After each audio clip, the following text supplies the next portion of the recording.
Bien, estimados participantes, bienvenidos a una sesión más del curso de Derechos Reales de la Teoría a la Práctica a cargo del doctor Víctor Espinosa. En esta clase número 2 nos dictará el tema del derecho real de propiedad y los derechos desmembratorios. El doctor Víctor Espinosa es abogado egresado de la Pontificia Universidad Católica del Perú, ha sido docente en la misma casa de estudios y en la Universidad de Lima, fundador y CEO de Secaju Capacitaciones. Actualmente es abogado principal en el estudio Víctor Espinosa Abogados con amplia experiencia en el sector público y privado. Estimado doctor, les doy el uso de la palabra para que pueda iniciar con su ponencia. Muchas gracias. Muchas gracias. Bien. En la primera clase hablamos sobre los derechos reales, fundamentos generales. Hicimos bastante diferenciación entre un derecho real con un derecho obligacional. Y el día de hoy, pues, vamos a tocar en esta segunda clase el derecho de propiedad, basándonos en el elemento civil y el elemento constitucional. Recordemos que desde el punto de vista constitucional, la propiedad está protegida particularmente en el artículo 70 de la Constitución, pero también encontramos en el artículo 2, que habla sobre la protección de la propiedad y la herencia. Y enfocándose en el artículo 70, habla sobre la propiedad en líneas generales, que es inviolable, ¿no? Que solamente se puede vulnerar por cuestiones de expropiación. Pero en particular, cuando estudiamos la propiedad en la Constitución, hablamos de patrimonio. Y vamos a tener un concepto genérico de propiedad y un concepto específico enfocado a los derechos reales. ¿Ya? Cuando hablamos genérico de propiedad, estamos hablando de patrimonio. Todas las personas tienen un patrimonio, ya sea que tengan un activo cero o ya sea que tengan un patrimonio muy alto, muy elevado. El patrimonio viene entregado en líneas generales como aquellos bienes y aquellos activos dinerarios u obligaciones que puedan generarle precisamente a una persona capacidad económica. ¿De acuerdo? Entonces, nadie puede vulnerar tu patrimonio. El patrimonio se protege constitucionalmente, civilmente y penalmente, ¿no? Si alguien vulnera nuestro patrimonio, por ejemplo, con usurpaciones, estelionatos, estafas, tenemos derecho precisamente a acudir al Poder Judicial para defender nuestro patrimonio. Pero cuando estudiamos el aspecto patrimonial enfocado al tema inmobiliario, el tema de derechos reales, tenemos que recurrir necesariamente a la norma civil. Y cuando hablamos de propiedad en específico, entendiéndose como patrimonio, estamos recurriendo al artículo 923 del Código Civil, que nos dice que la propiedad es el poder jurídico que una persona puede tener para usar, disfrutar, disponer y reivindicar un bien, ya sea este bien mueble o inmueble. Ya entendemos la clasificación porque eso vimos la semana pasada. No obstante ello, un propietario puede también defenderla, la propiedad que tenga, no importa la clasificación, mueble o inmueble, a través del proceso de reivindicación regulado en el artículo 927 del Código Civil. Entonces nos dice que el propietario tiene un poder. Este es un concepto genérico recogido en el artículo 923, pero no es correcto. El artículo 923 no es preciso en categorizar a la propiedad como un poder, porque en realidad la propiedad es un derecho subjetivo. Es un derecho que le permite a una persona precisamente explotar económicamente un bien. ¿Cómo lo puede explotar? Con el uso y el disfrute. Cuando hablamos del uso y el disfrute, que son manifestaciones o características que tiene una persona como propietario, estamos hablando de que una persona, cuando usa un bien, es que lo destina según una finalidad que cree conveniente dentro de las limitaciones legales. Yo puedo usar mi propiedad, por ejemplo, para un negocio, para vivienda, quizás para algún proyecto en particular, dentro de las limitaciones del bien, yo quizás puedo utilizarlo para fiestas, eh, como quiera, e incluso puedo hacer modificaciones del bien, pero dentro de las limitaciones que me restringe la ley, ¿no? Ya sea la ley y la constitución. Yo de repente me compro un departamento y pienso destinarlo a un tema muy particular de, quizás, fábrica, y dentro de la zonificación no está permitido eso. Entonces, por más que yo sea propietario y piense que puedo utilizar mi bien a mi conveniencia, tengo que respetar también las normas de zonificación, las normas limitativas del derecho de propiedad. Y por el otro lado, el disfrute básicamente nos hace referencia a que una persona puede hacerse de los frutos del bien. ¿Qué significa eso? Que, por ejemplo, yo tengo un bien, lo alquilo, genero renta, genero ganancias y puedo aumentar mi patrimonio. Entonces, en concepto genérico, hablamos de disfrute cuando destinamos un bien para que este bien nos genere frutos y así aumentemos nuestro patrimonio. Por ahí veo preguntas, está excelente, veo preguntillas acá en la caja de comentarios.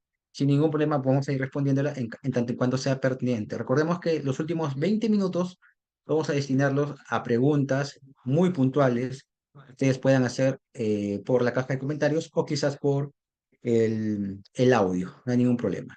Por ejemplo, acá dicen, sobre el artículo de la 70 de la Constitución, ¿ya? Si la única forma de perder la propiedad sin consentimiento es por expropiación, ¿por qué se mantiene?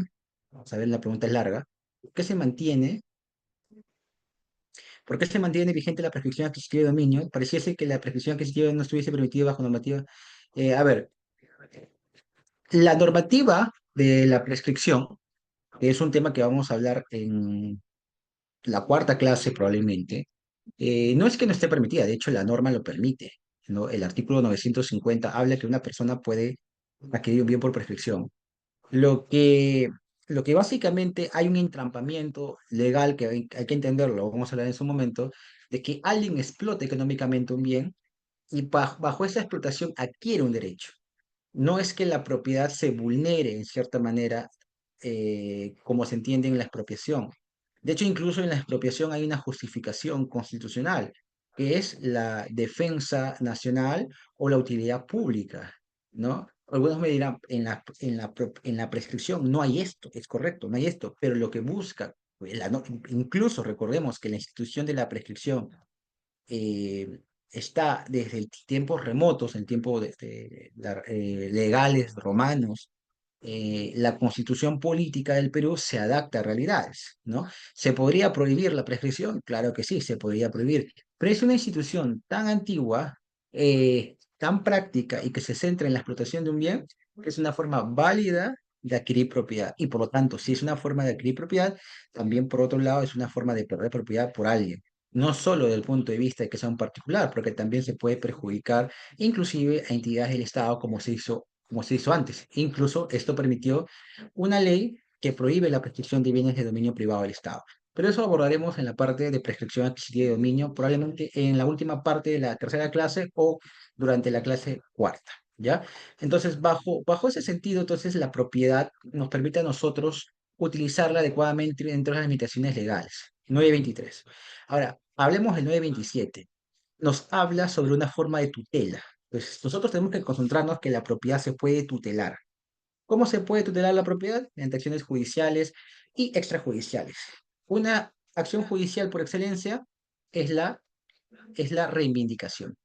Y aquí voy a hacer un paréntesis porque voy a dar mi opinión. La reivindicación, ¿cómo se entiende?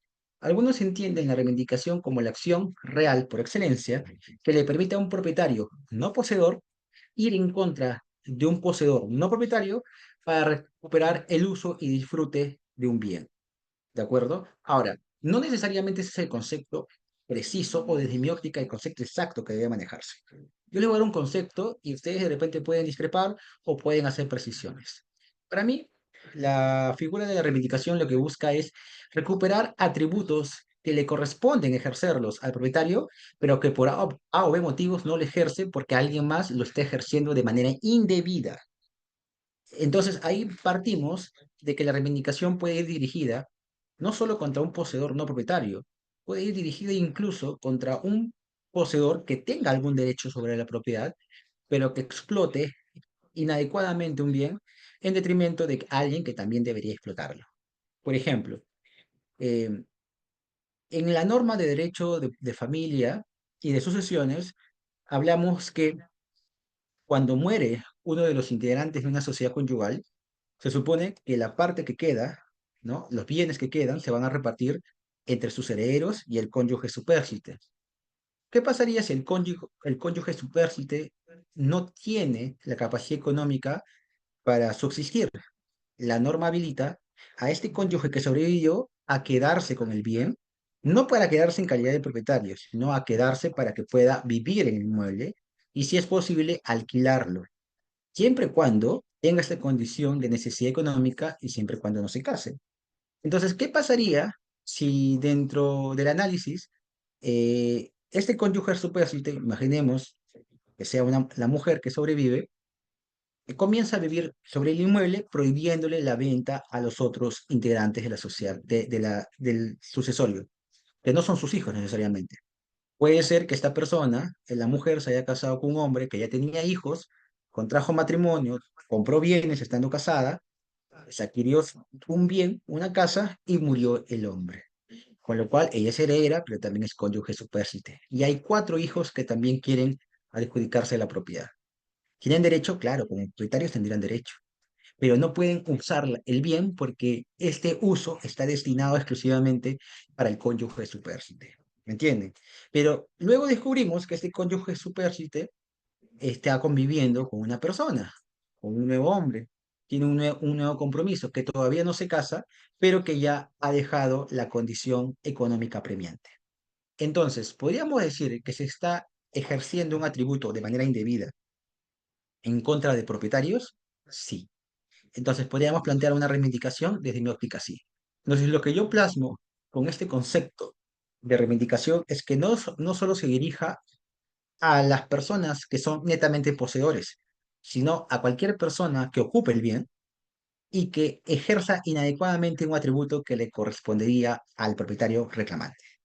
Ese vendría a ser el concepto adecuado de reivindicación, ¿no? Es un concepto amplio que puede aplicarse a cualquier otra figura, porque si nos damos cuenta, si utilizamos este concepto de que la reivindicación va en contra de un poseedor no propietario, la reivindicación se confundiría aún más con el proceso de desalojo. Y que el proceso de desalojo también es una acción destinada, pienso yo, una acción real, destinada también a facultar al propietario a sacar a una persona. Pero ahí el eje es distinto. En el desalojo por ocupante precario, por ejemplo, el ocupante es un poseedor que no tiene ningún derecho.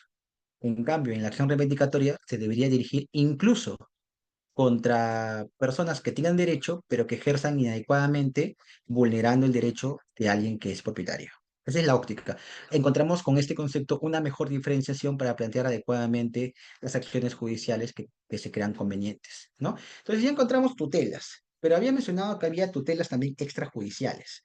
En la propiedad, tutelas extrajudiciales, por ejemplo, las encontramos también en el artículo 920 del Código Civil. Si bien es cierto, el 920 habla sobre la defensa posesoria extrajudicial, no obstante a ello, en un apartado de este artículo también habla de que el nuevo propietario, siempre y cuando estemos hablando de que ya se hayan hecho, que no se hayan hecho construcciones, puede utilizar la defensa posesoria extrajudicial para repeler alguna acción de algún poseedor que no le permita ocupar el inmueble. Entonces, es una acción que tiene un efecto real de desposesión, pero que favorece exclusivamente al propietario, ¿no? Hay que tenerlo en cuenta.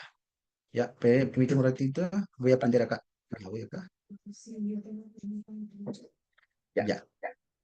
¿Ahí me escuchan? Si Sí, voy a entrar sí, desde mi lugar, porque el laptop ya me gana. se escucha, doctor, interferencia. Ah, ya. Permíteme Permíteme un un segundo. segundo.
Ya, listo. Disculpen, tenía la batería un poco baja del celular. ¿Me escuchan ahí?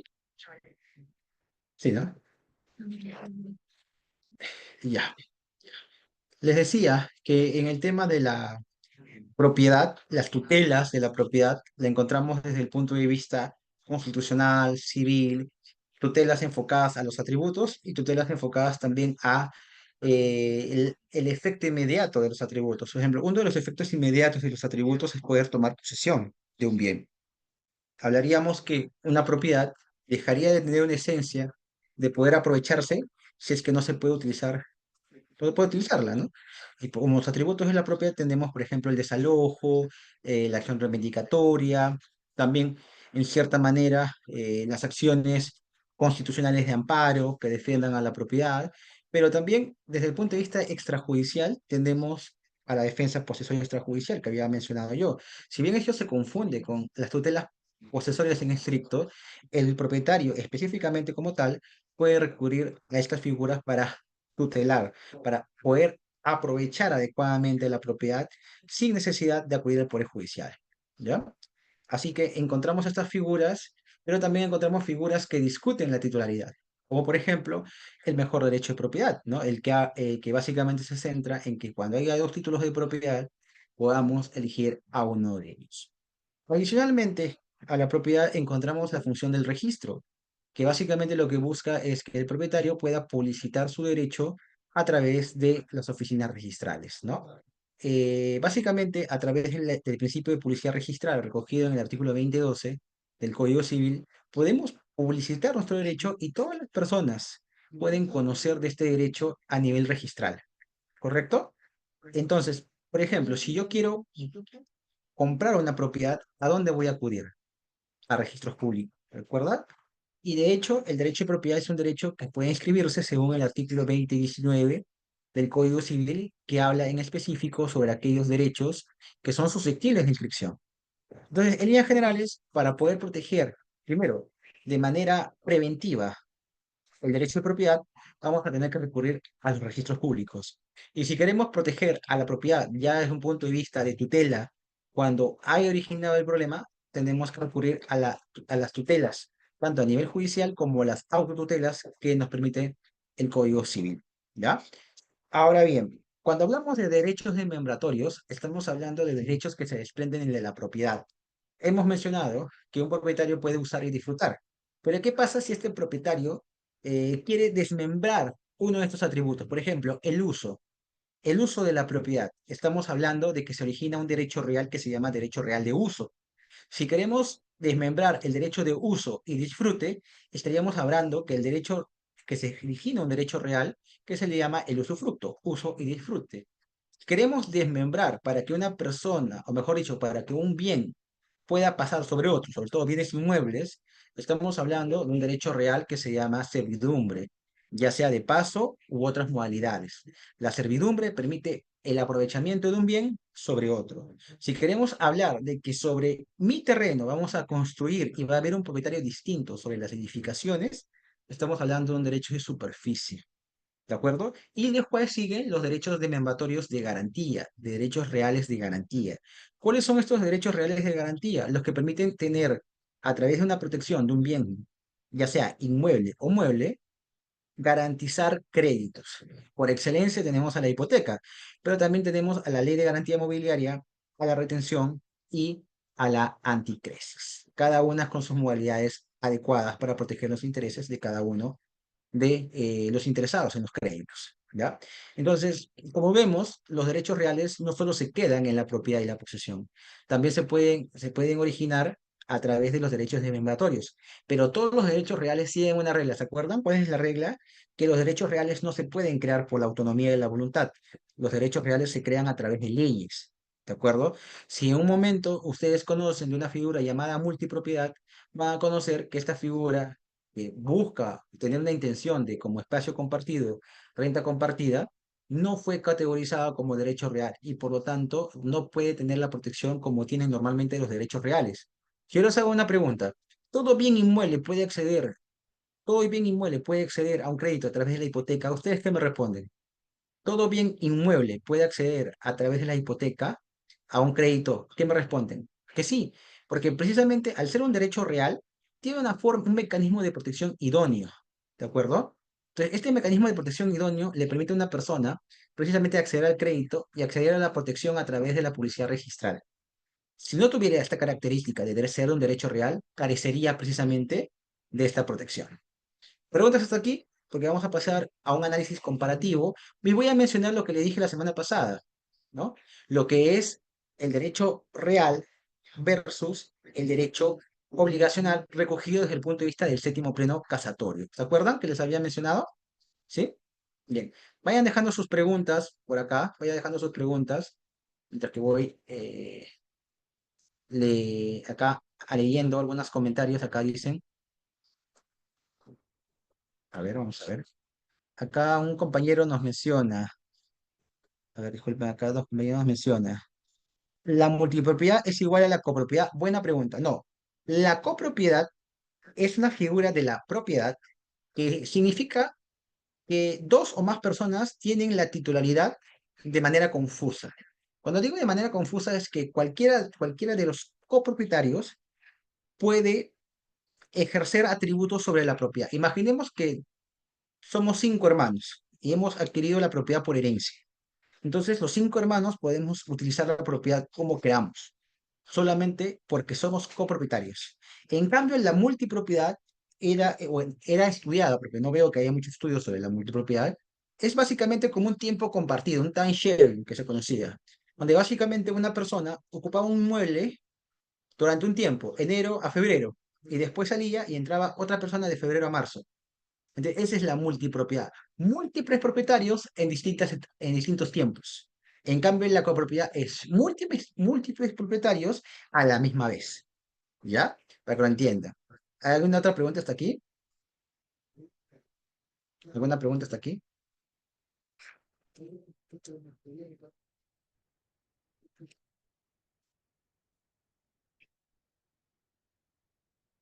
Sigamos. Entonces, cuando ya hemos afianzado el concepto de propiedad, que obviamente también es un largo estudio, pero esto ha sido un breve resumen, porque recuerden que es un curso práctico, vamos a entender ahora es el tema del séptimo pleno casatorio.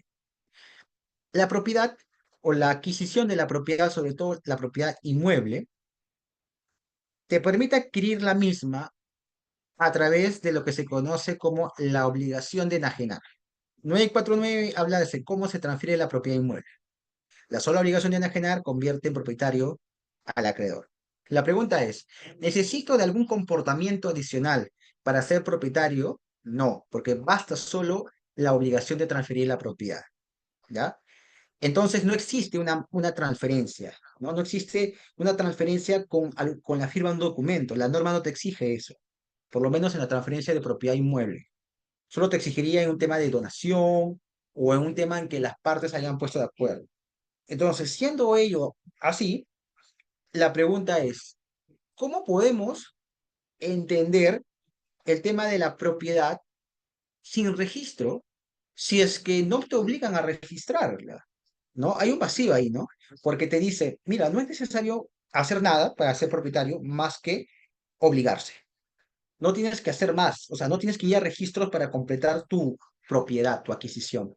Entonces, ¿para qué me sirve registros? ¿Para qué me sirve registros?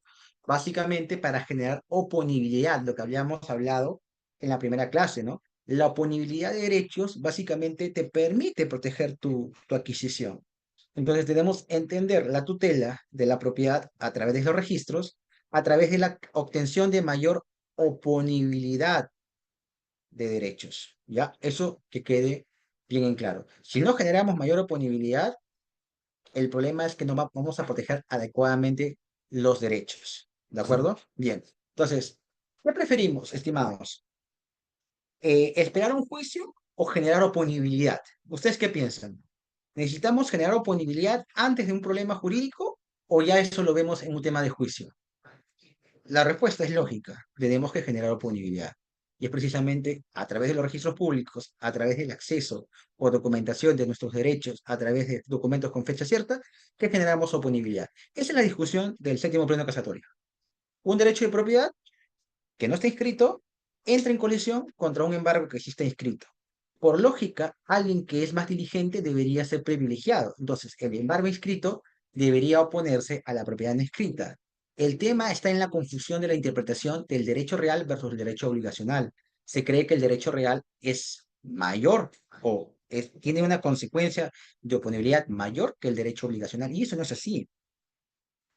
Tanto derecho real como obligacional tienen importancia en igual sentido, ¿ya? Entonces, ahí viene la confusión en la cual señalan que la propiedad tendría mayor repercusión. No importa si esta está inscrita versus el derecho que no está versus el derecho que está inscrito a través de un embargo.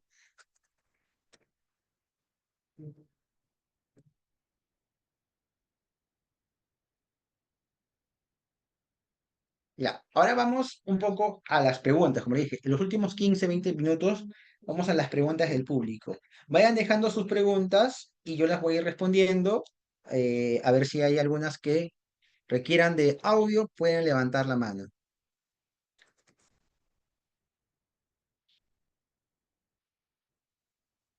A ver, vamos a ver si hay preguntas del público.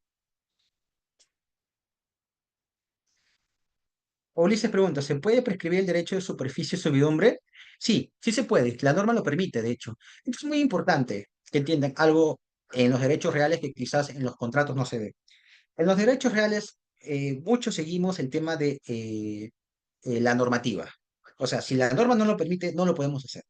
¿Ya? Y precisamente en el tema de servidumbre, ¿ya? Servidumbre en específico, me dice que sí puedes prescribir la servidumbre, no la propiedad, la servidumbre. O sea, imaginen este caso.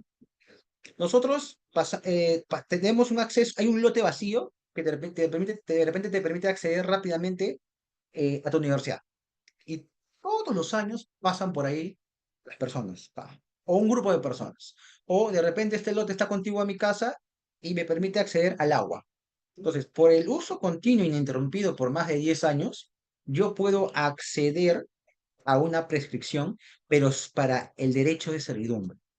Entonces, no confundir que por el uso continuado vamos a acceder al derecho de propiedad, no, al derecho de servidumbre. ¿Eso qué significa? Que podemos hacer nuestra la servidumbre de paso, por ejemplo, y tendríamos que llegar a un acuerdo económico respecto de este derecho de paso.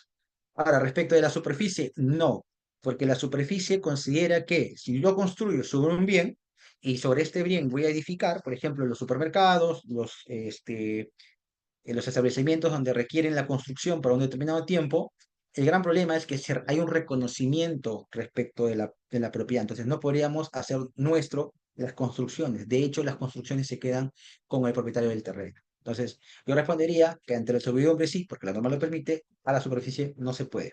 No se puede adquirir un derecho de superficie ni la propiedad a través de la superficie.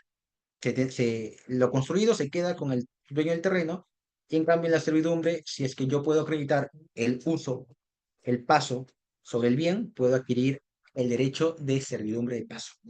¿De acuerdo? Bien. No sé si hay otra pregunta.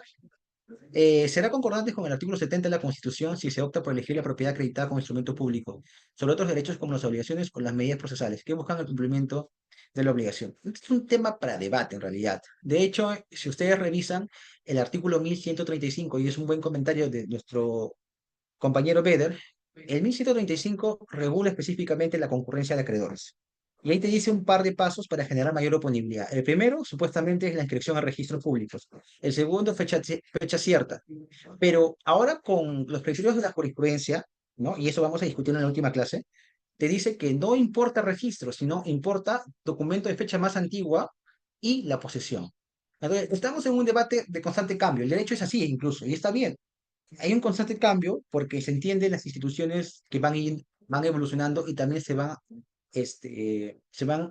afianzando en la realidad de cada uno. Si la realidad dentro de nuestra sociedad fuera realmente la explotación de la posesión, registros públicos no sería una institución con tan grado de oponibilidad para tomarlo en cuenta. Entonces, como estamos en una etapa supuestamente de cambio, que vamos a buscar la inscripción registral, optamos por los registros públicos. Pero también la publicidad a través de la posesión es una figura ideal. El tema es que la publicidad a través de la posesión es muy discutida porque no se tiene una certeza de la constancia en el cambio. Bueno, también hay registros, pero al final tenemos que decantarnos por uno de ellos. Vamos a ver si hay otra pregunta.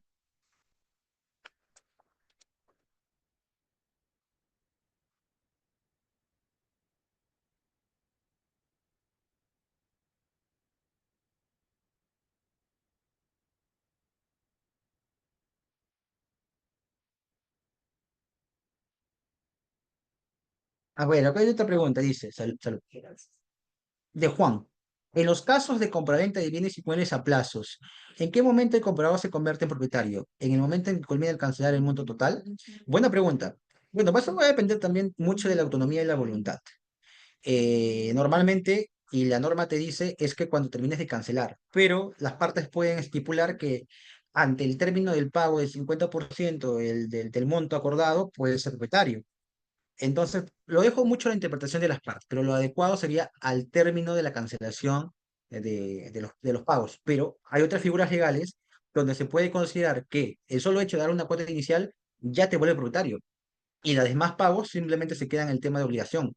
Ahora, eso no significa que te vayan a sacar la vuelta en el tema del contrato, porque tú puedes pactar que ante la falta de pago podrá resolverse de manera unilateral. Entonces yo puedo decir, ¿sabes qué? Yo, Víctor, te vendo a ti, Pepito, la propiedad. Mira, para que tengas acceso al crédito, te vendo la propiedad, dame el 50% del pago de la propiedad y el otro 50% en cuotas. Entonces, ¿qué hace Pepito? Lo compra y lo escribe a su nombre y me va pagando en cuotas. Imaginemos el 50% que falta me lo está pagando en 24 cuotas. ¿Ok? Yo le doy esa facilidad porque el predio cuesta $100.000, me tiene que pagar 50.000. Él me dice, lo que pasa es que yo me quiero ahorrar eso para construir. ¿Ya? Y además, si me falta construir, tendría que pedir un crédito hipotecario. Y si tú sigues siendo propietario, no me conviene. Entonces, se pide un crédito hipotecario, termina de construir y me va pagando. Pero, ¿qué pasaría si me paga dos, tres cuotas y deja de pagarme? Yo ahí puedo pactar en mi contrato una cláusula resolutoria expresa para poder, para poder extinguir las obligaciones y yo devolver el dinero con una penalidad y yo recuperar mi propiedad. Y por accesión, yo también me quedo con parte de lo construido. ¿Bien? Entonces, hay dinámicas, de hecho, eso sería bueno detallarlo en un curso de fundamentos de contratos en temas inmobiliarios. Vamos a ver si lo podemos sacar con los amigos de B-Lawyer, pero más que todo, enfocándonos a la propiedad pues hay temas que tienen que conocer de manera genérica, por lo menos lo que les digo. Ya si van a ir profundizando sobre a un apunte específico sería muy importante, porque ustedes pueden ser especialistas en derecho de la propiedad enfocado al tema municipal, el derecho de la propiedad enfocado a temas constitucionales, enfocado a temas reales, inmobiliarios, registrales. ¿Ya? Y acá dice, si el contrato no establece alguna restricción en el contrato de plazo a ventas, ¿la transferencia sería en el momento del contrato? Sí, correcto, exacto. Serías propietario inmediatamente. Y lo que queda simplemente es un cumplimiento de obligaciones. Ajá, correcto, sí, justamente lo que he explicado. Bien, estimados, yo tengo que terminar acá. El tiempo es corto, me he escapado en realidad del trabajo, básicamente para poder cumplir con ustedes y podernos vernos también siempre los martes. Ya a partir de la tercera clase que vamos a hablar sobre posesión, vamos a hablar sobre jurisprudencia. Así que yo les voy a entregar a los amigos de B-Lawyer un paquete de casitos que vamos a trabajar, ¿ya? Lo vamos a enviar este fin de semana. Voy a seleccionar los mejores casitos porque también entiendo que por el corto que es el curso, vamos a resolver solamente dos, a lo mucho tres casos por sesión. Así que la próxima sesión vamos a enfocarlo, porque ya hay posesión, pero desde el punto de vista práctico, y el último también, lo que queda de posesión, algunos efectos y también casos prácticos sobre derechos reales. ¿De acuerdo? Muchas gracias por su tiempo, gracias por esperarme y nos vemos el próximo martes. Muchas gracias, Muchas gracias. doctor, por haber respondido cada una de las preguntas de los participantes. Gracias por compartirnos su conocimiento y lo esperamos en una próxima sesión, doctor. Que Gracias, tenga nos un vemos, excelente muy día. amable. Gracias.